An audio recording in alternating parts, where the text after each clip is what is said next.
the citrate shuttle to transport itself into the cytosol, and then citrate will lyse and become oxaloacetate and acetyl-CoA. Now your acetyl-CoA is in your cytosol. So acetyl-CoA in the cytosol is where it will be elongated to two main enzymes. First, acetyl-CoA will be converted into malonyl-CoA through the enzyme acetyl-CoA carboxylase. Remember?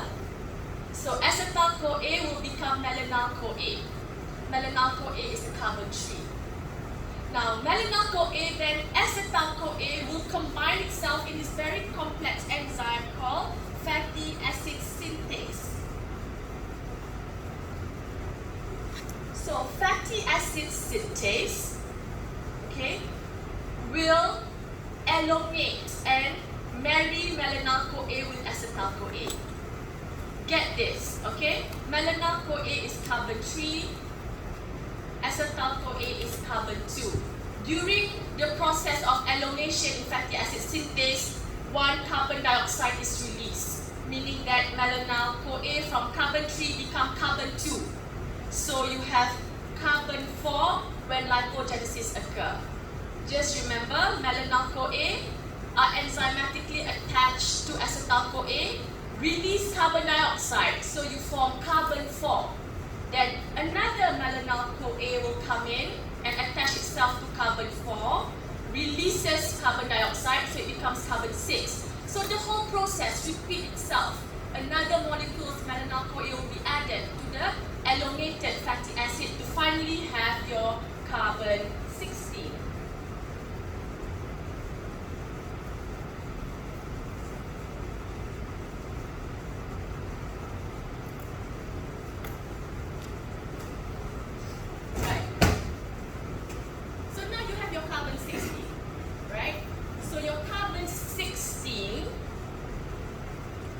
Is your palmitoyl-CoA. Now remember, the second step of lipogenesis is this palmitoyl-CoA has to attach itself to glycerol. That's when it becomes triacyl glycerol. Glycerol backbone attached to 3 molecules of palmitoyl-CoA. Right? So, palmitoyl-CoA will add to glycerol 3-phosphate. Remember, glycerol has to be in its activated form. Glycerol 3-phosphate. And we get glycerol 3-phosphate from glycolysis. Okay? Remember this. So you try to connect that pathway. That is the first integrated one. When there's so much excessive glycolysis going on, you have one of the byproduct of glycolysis that will give the glycerol backbone so that lipogenesis can occur. Remember which pathway is that? Do you remember? Who remembers? Fahmi, do you remember? How is glycerol 3-phosphate being produced? Yes, but which substrate? Huh? No, before fructose is?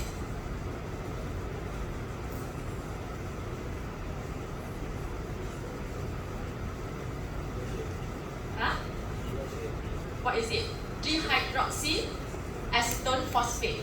Okay? It's the fourth step before GAPDH is being produced, 3-glyceraldehyde. You can also form another molecule.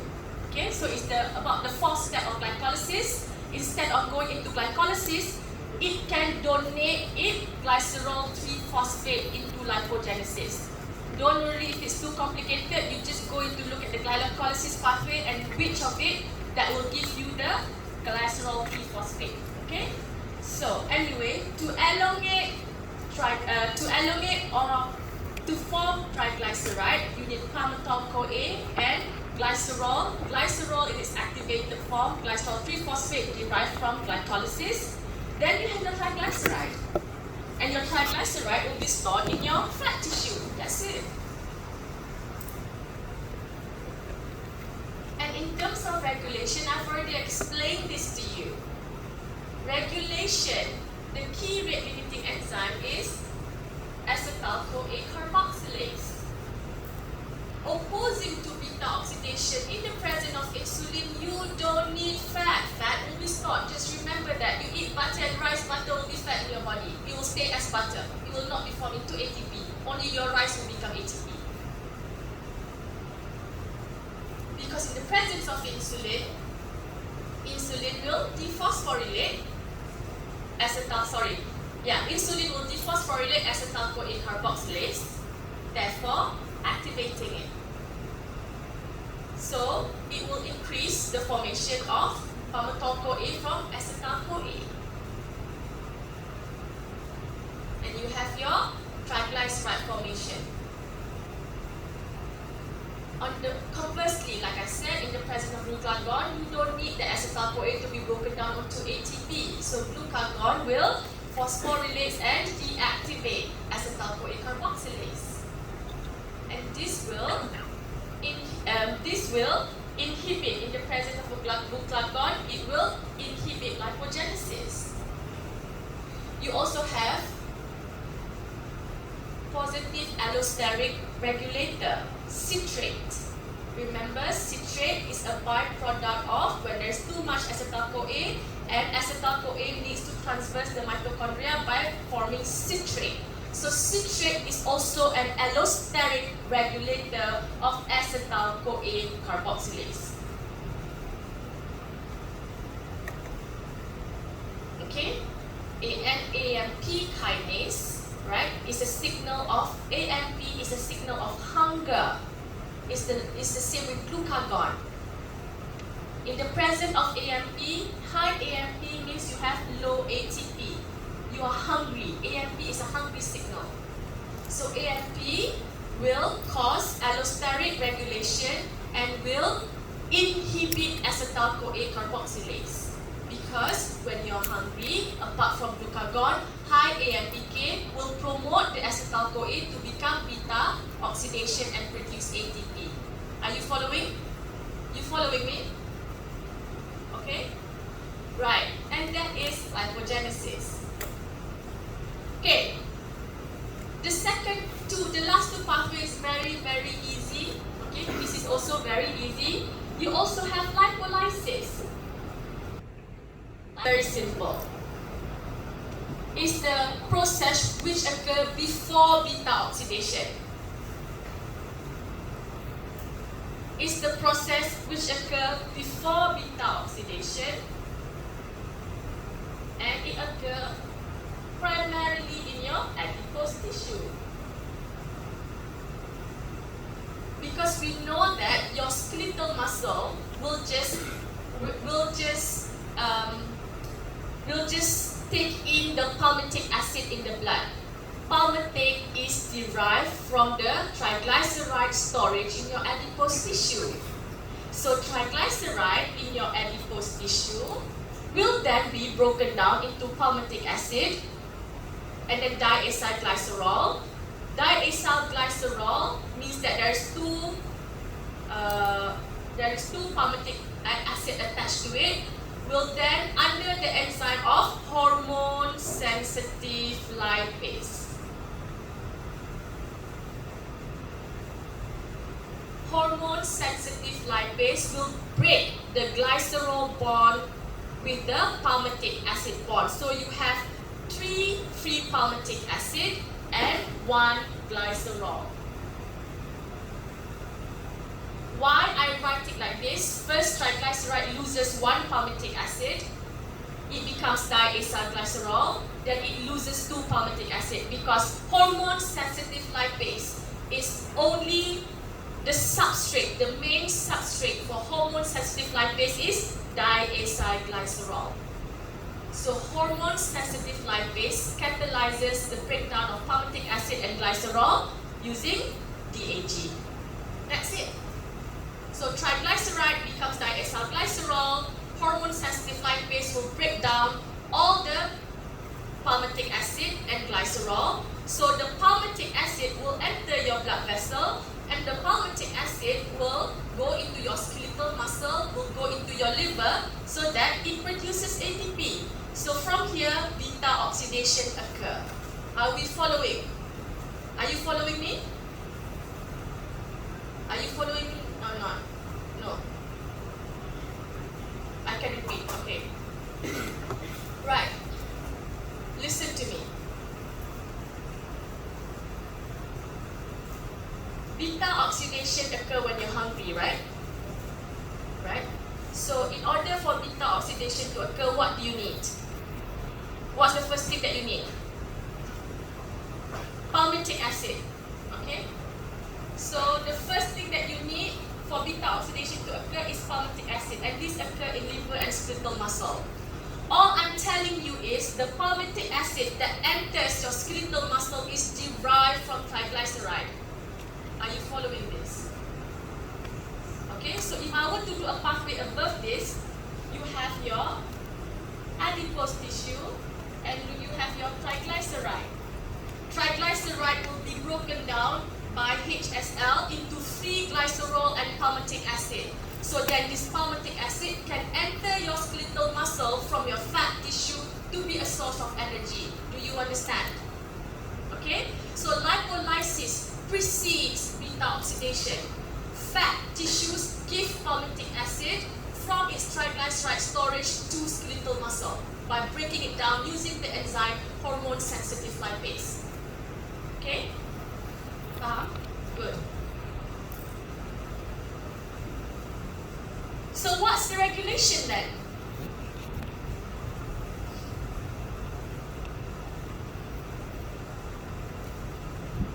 Julie, what's the regulation then? If I said lipolysis is the same with beta oxidation, what's the regulation then? So when you need palmitic acid when you're hungry, so what's the regulation? What's the enzyme controlling it? Huh? When you're hungry, which hormones are up? Hungry, when you're hungry.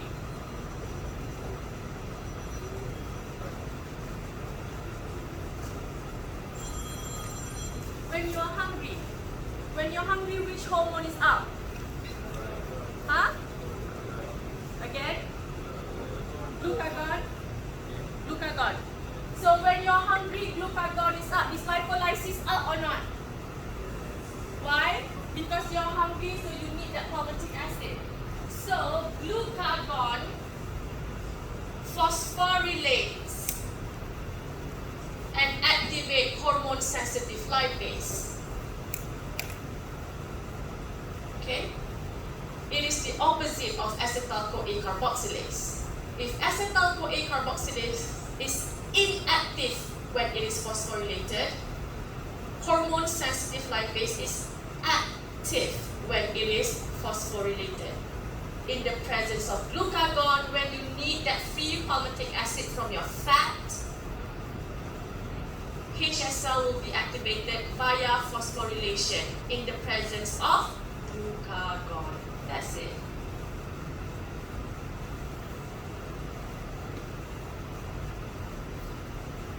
That's it. So to summarize and to connect lipolysis and beta oxidation, when you're hungry, in the presence of glucagon, hormone sensitive lipase is phosphorylated, breaking down triglyceride into free fatty acid or palmitic acid. This palmitic acid will enter your blood vessel because your fat is not next to your skeletal muscle. So the blood vessel will carry this fat in lipoprotein and bring it to your skeletal muscle. And therefore, because CPT1 is active when in the presence of glucagon, beta oxidation can occur. Are you following me? Are you following me? Okay. So how do you connect lipolysis and beta oxidation? So hormone sensitive lipase is active in phosphorylation during phosphorylation in the presence of glucagon. And then you have your glycerol and palmitic acid. And this will enter your skeletal muscle. And we know that CPT1, right? CPT1 will be active in the presence of glucagon because of low malonyl-CoA. Low malonyl melanal-CoA is because when acetyl-CoA carboxylase is phosphorylated, therefore it is inactivated. That's how you link it.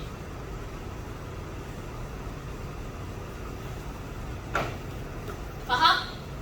Got it? That's your second integration. Right, the last one. Okay, this is the last one.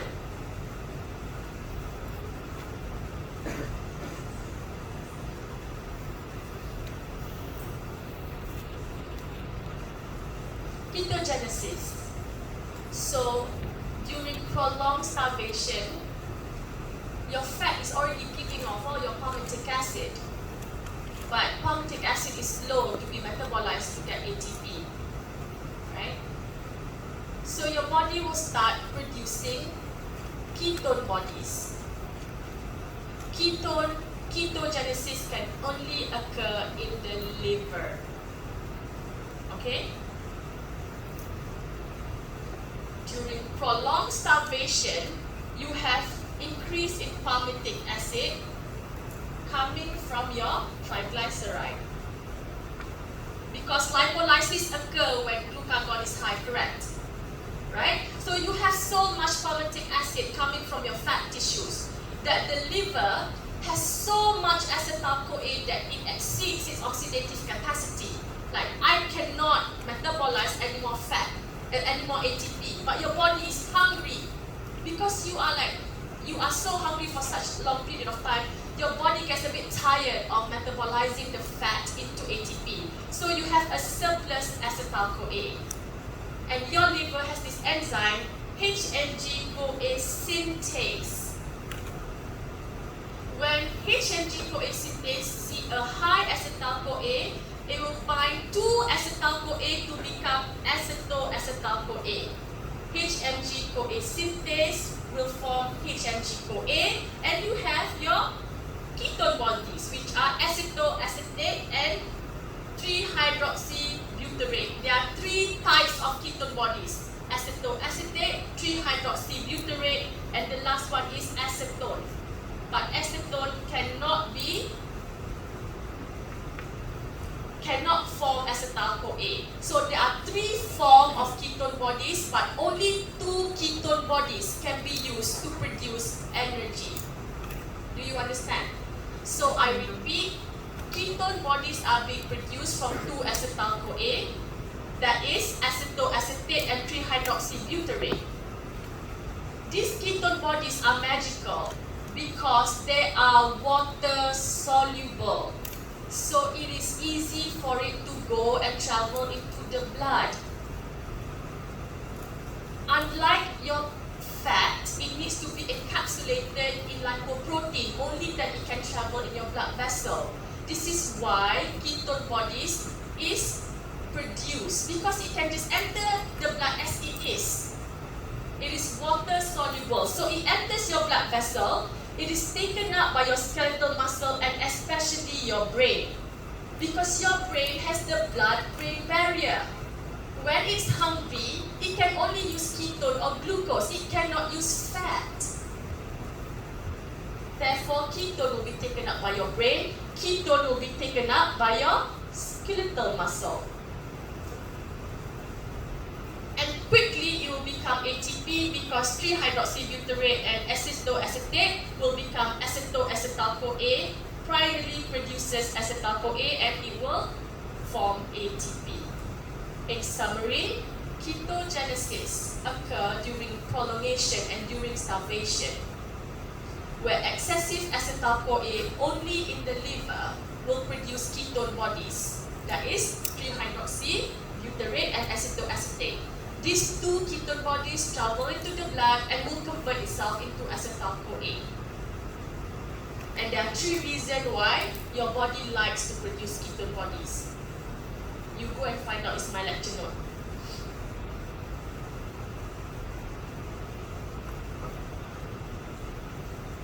Okay, I'm not going to go into K-RAT limiting enzyme. You can read this because it's indirectly regulated.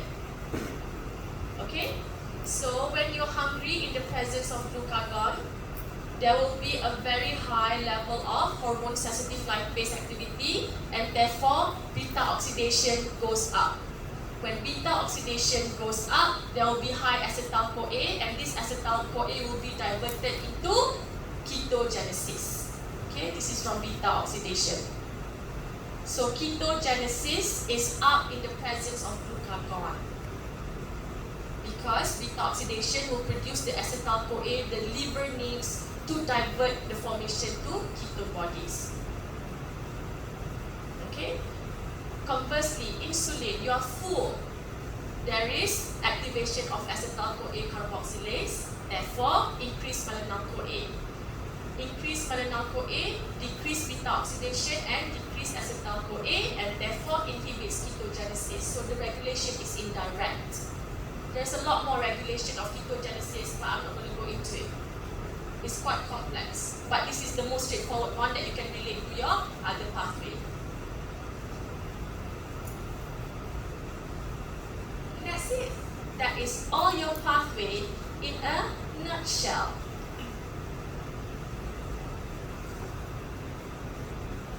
In summary, beta oxidation, lipolysis, and ketogenesis occur in the presence of glucagon. Lipolysis is to provide ATP. Beta oxidation is to provide ATP. Lipolysis is to provide palmitic acid for beta oxidation to occur. Ketogenesis is also to provide ATP when there is too much fatty acid that your body gets tired. All in all, beta oxidation, lipolysis, and ketogenesis occur in the presence of glucagon to produce substrate, that is palmitic acid and ketone, so that your body can continuously produce ATP despite being fasted. The only pathway that is upregulated in terms of lipid metabolism when you are fed in the presence of insulin is lipogenesis, where palmitic acid that are being eaten up or taken up by food, by mouth, will be elongated and form as triglyceride and will be stored as fat tissues in your adipose tissue and regulated by acetyl-CoA carboxylase. That's it. So I hope you have your 4 piece of paper or 8 piece of paper to talk about pathway, what are the organs, key regulation, and allosteric. Regulation are primarily focused for your essay-based question. All the little things that you need to memorize will typically be asked in your MCQ. Because I don't expect you to memorize all the enzyme, all the byproduct, but to understand the concept, why metabolism is so important and how they integrate our body so that we can sustain life. Okay. I was telling like some of you before this when I took over biochemistry. Biochemistry papers are 190 marks for 2 hours. Because like your test one, like list what are the enzymes, 190 marks. Okay? So now it's concise to 70 marks. So take advantage and get that in from me, okay? Right, so we're going to do the last part, the integrated one. So I'm going to give you 5 minutes break. Okay? Use it to synthesize protein. When you eat protein, it's not for ATP production. It's primarily to synthesize protein so that you can grow, to synthesize muscle. So amino acids are not primarily used for ATP production. Okay? Right, because it goes and become protein. Now, when you eat fat, okay, remember that fat are encapsulated into chylomicron when you are eating. You remember that, right? That double protein metabolism, right? So, chylomicron will be taken up by your liver. But we know that the liver, in presence of insulin, does not use this fat for ATP. So it becomes triglyceride and undergo lipogenesis. So then it will be encapsulated and will be stored in your fat tissue. So in the presence of insulin, even if the liver take your triglyceride in the form of chylomicron, it will convert that into acetyl-CoA for it to be stored as your adipose tissue. So lipogenesis occur. In your fat tissue, acetyl-CoA from glucose will be used to produce more fatty acids. So lipogenesis occur. So in the presence of insulin, glycolysis is up, glycogenesis is up, lipogenesis is up. That's it. Glycolysis is up to produce ATP. Glycogenesis is up because there is excessive glucose supplies. Lipogenesis is up to convert all that triglyceride into fat to be stored in your fat tissue. Understand? You following me? So if you cannot follow, we have all this. I explain it individually in your lecture note, but I don't like to go through this because it is not connected with all your organs. Just remember, in the fat state, glycolysis is up in your liver, glycolysis is up in your skeletal muscle and adipose tissue, and glycolysis is up in your brain as the primary source of energy. Glycogenesis is up too, because the excessive glucose is converted into glycogen in the presence of insulin. But you have to tell me, what does insulin do to all the key rate limiting enzyme? You can't just say why it's up or why it's down. What are the regulation? Right? And finally, lipogenesis is up. Okay? When you eat fat, it comes in the form of chylomicron, and your liver will take it up. Okay, this it will take it up and become fatty acid. So the chylomicron predominantly carry triglyceride and fatty acid that will be taken up by your liver, and it will be converted into acetyl-CoA for lipogenesis to occur. Adipocyte also take in the fatty acid, and lipogenesis occur and will be formed into fat. Your glucose, your muscle does not take in fat at all. It will take glucose. Right. Now, when you are hungry, okay, when you are hungry, right, when you're starved, means there is presence of glucagon.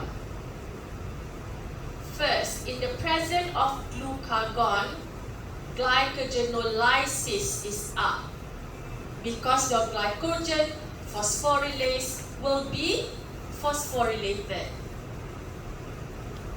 and therefore glycogen in the liver will be broken down into glucose.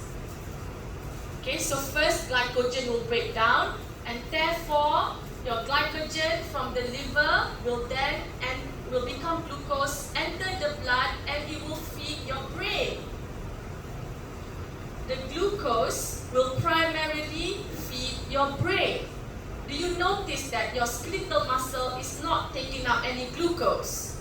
Because it feeds the priority organ first, which is your brain. So first, in the presence of glucagon, the liver will break down its glycogen and give glucose to the brain. Second step is lipolysis. So glucagon will activate hormone-sensitive lipase, and this will break down the triglycerides stored in adipose tissues as glycerol and free fatty acid. This free fatty acid will enter the Krebs cycle and therefore become acetyl-CoA inside the liver. This acetyl-CoA in the liver will be used to produce ketone bodies. Then ketone bodies will then be given to the brain, because we know that ketone bodies can be converted into ATP, and ketone bodies will also be used and feed your skeletal muscle as ATP production. Okay, so first is glycogenolysis, second is ketogenesis. Then, okay, apart from the fatty acid or palmitic acid being given to your liver, it will also directly be given to your skeletal muscle. Do you understand? Okay? So your skeletal muscle will also take up those free fatty acid mobilized from your fat.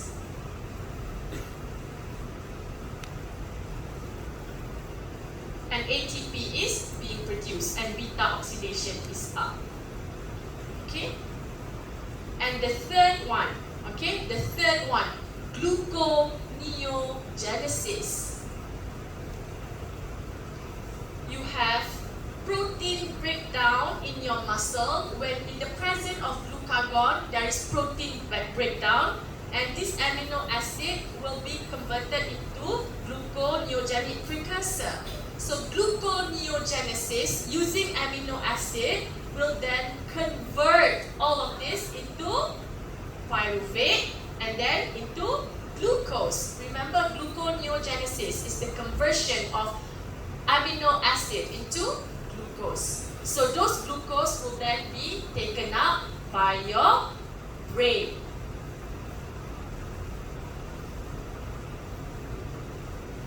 So I repeat here, maybe I can repeat here. So in the presence of glucagon, and you make your diagram, first that occur is in the liver. What do we have? Glycogenolysis, and we have gluconeogenesis. So in the presence of glucagon, you're hungry, glycogenolysis and gluconeogenesis is up to give glucose. And this glucose will be taken up by your brain so that ATP is being produced. That's it. Because your brain cannot take fat. Right? Then, second, your adipose tissue in the presence of glucagon, say in presence of this glucagon, lipolysis is up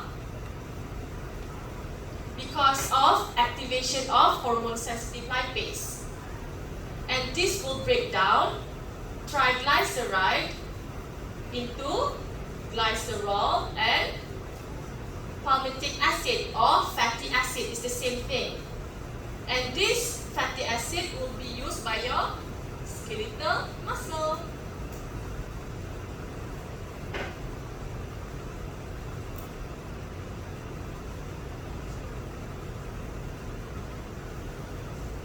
Okay, finally, in the liver, okay, I'm going to write liver in the context of lipid metabolism. So, in the liver, the first thing that occurs is this palmitic acid derived from the fat will increase ketogenesis.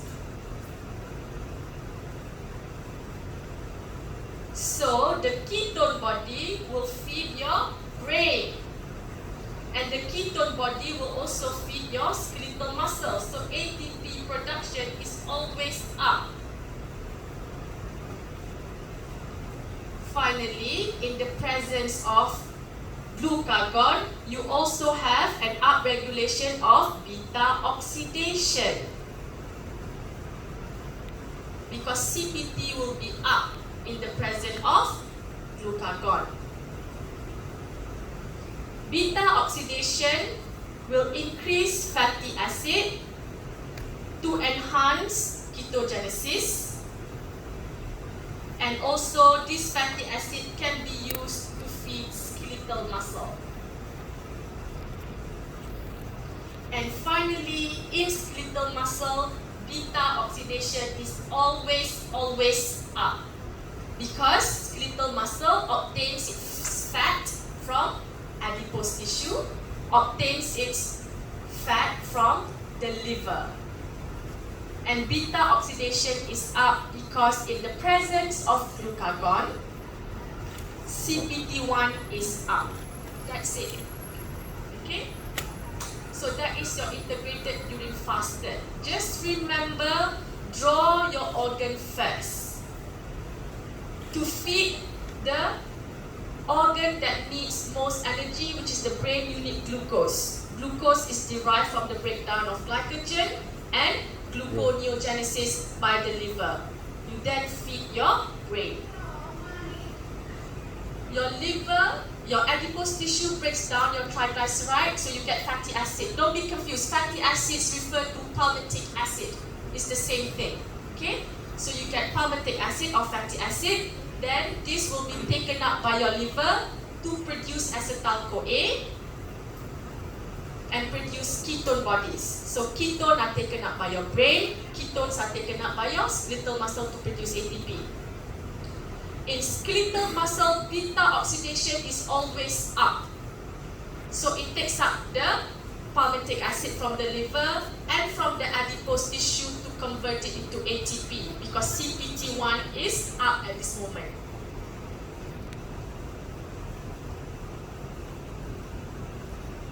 And finally, beta oxidation is very, very high in the liver as well, because that acetyl-CoA is needed to produce ketones. So your liver is your source of food.